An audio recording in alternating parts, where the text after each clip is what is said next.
Shalom Bapak Ibu Saudara yang saya kasihi Tuhan. Puji nama Tuhan, kalau kita masih sehat, kuat, itu semua karena kebaikan Tuhan. Baiklah, sebelum kita mendengarkan firman Tuhan, mari kita bersatu dalam doa.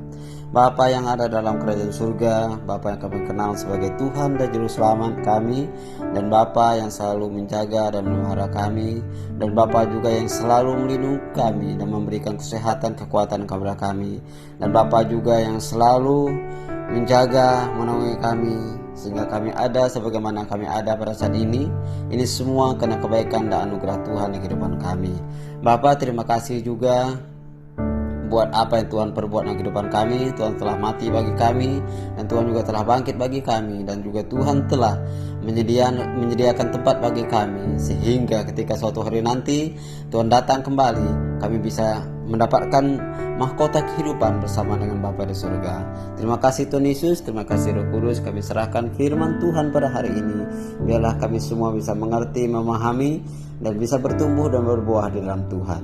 Hanya di dalam nama Tuhan Yesus kami telah berdoa dan mengucap syukur. Haleluya, amin. Bapak Ibu Saudara yang saya kasihi Tuhan, hari ini kita akan belajar dari Matius pasal 11 ayat 28 dan 29. Matius 11 ayat 28 dan 29 yang berbunyi demikian. Marilah kepadaku semua yang letih lesu dan beban berat, aku akan memberikan kelegaan kepadamu. Pikullah kuk yang kupasang dan belajarlah padaku, karena aku lemah lembut dan rendah hati, dan jiwamu akan mendapat ketenangan. Ayat 30, sebab kuk yang kupasang itu enak dan bebanku pun ringan. Bapak Ibu Saudara yang saya kasihi Tuhan, saya akan memberikan suatu umpama kepada kita bahwa Tuhan sekarang memberi undangan. Dia kasih undangan kepada kita supaya kita datang kepada acaranya Tuhan, supaya kita hadir kepada suatu pesta yang Tuhan berikan, yaitu pesta meringankan beban. Kalau kita melihat bahwa kehidupan kita sehari-hari, kita begitu bahagia, kita begitu antusias ketika kita mendapat suatu undangan dari saudara kita, dari kerabat kita, atau dari tetangga kita, contoh undangan pernikahan atau undangan ulang tahun dan sebagainya. Kita akan mempersiapkan diri kita akan mencari pakaian yang terbagus, bahkan kita akan membuat diri kita sebegitu rapi, sebegitu rupa untuk kita datang ke undangan itu. Kenapa? Karena dalam pikiran kita adalah orang yang diundang. Kita ingin tampil untuk semaksimal mungkin. Kita ingin tampil untuk secantik mungkin, seganteng mungkin, dan juga kita ingin menampilkan yang terbaik yang kita punya. Tetapi pada saat ini berbeda dengan undangan yang Tuhan berikan. Sehingga ketika Tuhan memberi undangan kepada kita terkadang tidak peka dengan undangan Tuhan. Kenapa? Karena Tuhan bilang, marilah kepadaku semua yang letih lesu dan beban berat. Kita berpikir bahwa undangan Tuhan ini adalah undangan yang biasa-biasa saja, sehingga kita melalaikan, sehingga kita ingin memikul beban itu sendiri, sehingga ketika masalah itu datang kita lupa kalau Tuhan itu pernah mengundang kita, sehingga kita tanggung beban itu sendiri. Ketika masalah kekhawatiran datang, kekurangan datang, kita berusaha untuk membantu diri kita sendiri. Padahal Tuhan sudah bilang, marilah kepadaku semua yang letih lesu dan beban berat. Artinya Tuhan tidak pilih siapa, mau kita orang kaya, mau kita orang miskin, mau kita orang yang berpendidikan atau tidak berpendidikan, tetapi Tuhan bilang, marilah semua. Artinya semua. Tuhan membukakan tangan selebar-lebarnya untuk kita. Tetapi pertanyaan bagi kita, terkadang kita tidak mau datang kepada Tuhan. Kita ingin pikul beban itu sendiri. Kita ingin menyelesaikan masalah kita itu sendiri. Kenapa? Karena kita menganggap diri kita mampu.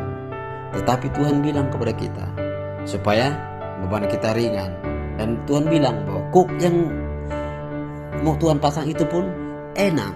Bapak Ibu Saudara yang saya kasihi Tuhan, ada 3 hal yang bisa kita pelajari bagaimana kita bisa memilih atau datang kepada Tuhan. Marilah kita memiliki hubungan yang intim dengan Tuhan. Kita melakukan rutin komunikasi dengan Tuhan. Sehingga ketika kita rutin melakukan komunikasi kita dengan Tuhan, maka kita akan mudah untuk mendapatkan undangan yang Tuhan itu. Ketika Tuhan mengundang kita, maka kita akan merelakan waktu kita juga untuk datang. Bagaimana kita berkomunikasi dengan Tuhan? Kita berdoa, kita menyanyikan pujian penyembahan, atau kita baca Alkitab. Itulah cara kita memiliki hubungan yang intim dengan Tuhan. Kita bercerita dengan Tuhan apa yang kita alami. Kita bercerita dengan Tuhan apa yang kita rasakan. Kita bercerita dengan Tuhan apa yang ingin kita mulai lakukan, yang ingin kita lihat Tuhan lakukan. Itulah komunikasi dengan Tuhan. Itulah hubungan yang intim. Hubungan yang intim itu maksudnya adalah kita memiliki hubungan yang baik dengan Tuhan. Bagaimana kita ketika kita memiliki seorang tua yang baik, mama yang baik, atau abang yang baik, kita akan sangat senang bercerita kepada mereka. Memiliki sahabat yang baik, kita akan bercerita dengan mereka dengan terbuka, tanpa menutup masalah-masalah yang lain. Hal yang sama juga Tuhan ingin kita lakukan dengan dia.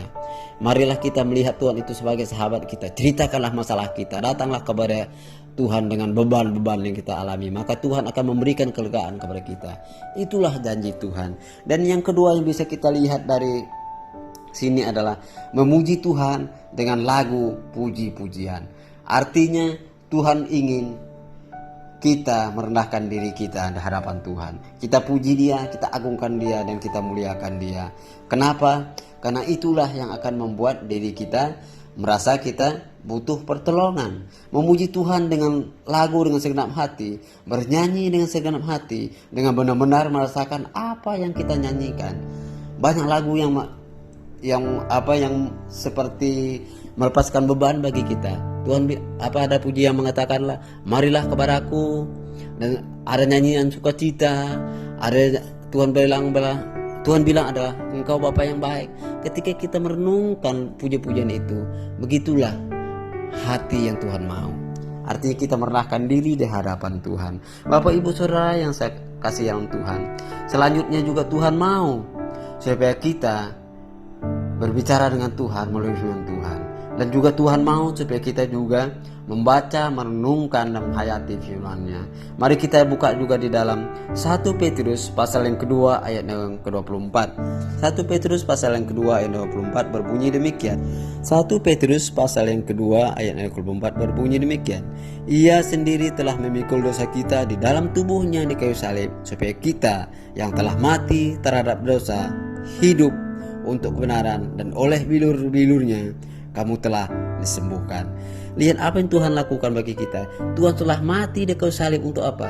Untuk menghapus dosa kita, dan untuk menyembuhkan kita. Sembuh dari apa? Dari segala penyakit, dari segala kekurangan, dari segala kekhawatiran, dari segala kebimbangan dan sebagainya. Kita telah disembuhkan secara total oleh Tuhan. Oleh karena itu Bapak Ibu Saudara yang saya kasih Tuhan, mari kita berserah dan datang kepada Tuhan. Dan yang ketiga, kita bisa buka di dalam Efesus pasal yang ketiga.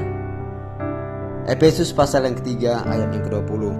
Efesus 3 ayat 20. Bagi Dialah yang dapat melakukan jauh lebih banyak dari apa yang kita doakan dan atau pikirkan, seperti yang ternyata dari kuasa yang bekerja di dalam diri kita. Lihat, yang bekerja dalam diri kita itu adalah kuasa Tuhan. Ketika apa? Ketika kita berdoa dengan roh dan kebenaran. Mari kita mulai pada saat ini hayati setiap pujian kita. Kita datang kepada Tuhan dengan segala beban dan keluh kesah kita. Biarlah Tuhan yang menyelesaikan masalah kita. Tuhan hanya minta kita datang kepada Dia, berserah kepada Dia, maka Tuhan akan memberikan kelegaan kepada kita. Bapak Ibu, janganlah kita meragukan pertolongan Tuhan. Janganlah kita meragukan Tuhan yang kita sembah itu datang atau tidak datang. Tetapi marilah percayalah saudara, Tuhan itu akan selalu siap datang untuk menolongmu kapanpun kita membutuhkannya. Kenapa? Karena Tuhan bilang, aku akan memberikan kelegaan kepadamu. Artinya Ia akan memberikan perhentian, kedamaian, dan Roh Kudus-Nya yang akan menuntun kita di dalam kehidupan kita. Bahkan segala pencobaan, persoalan hidup yang kita alami, yang kita rasakan, yang kita lihat pada saat ini terjadi dalam diri kita, oleh karena kasih karunia-Nya yang sudah Dia berikan kepada kita, pengorbanan-Nya di atas kayu salib bagi kita, yang Dia tinggalkan bagi kita, bahkan Dia mengutus Roh Kudus-Nya untuk memberikan damai sejahtera bagi kita, untuk menolong kita dan untuk menuntun kita. Artinya dan kesimpulannya pada saat ini Bapak Ibu, marilah kita fokus kepada Tuhan, bukan fokus kepada masalah kita.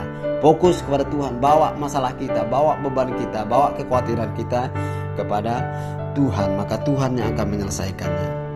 Mari kita bersatu dalam doa. Terima kasih Bapa, terima kasih Yesus, terima kasih Roh Kudus, sebuah kebaikan dan kemurahan Tuhan yang tidak pernah berubah dalam kehidupan kami. Hari demi hari kami selalu mengalami mujizat demi mujizat dalam kehidupan kami. Bapa, pada saat ini Tuhan kami serahkan ke dalam tangan-Mu, itu kehidupan kami sehari-hari.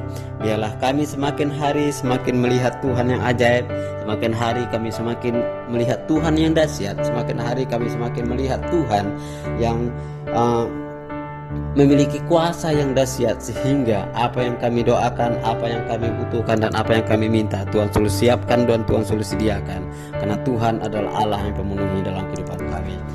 Terima kasih Bapa, pada saat ini kami juga serahkan ke tangan Tuhan. Mungkin ada sidang jemaat-Mu yang dalam keadaan sakit, Tuhan datang untuk memberikan kesembuhan. Mungkin mereka ada dalam keadaan kekurangan, Tuhan datang untuk memberikan kelimpahan.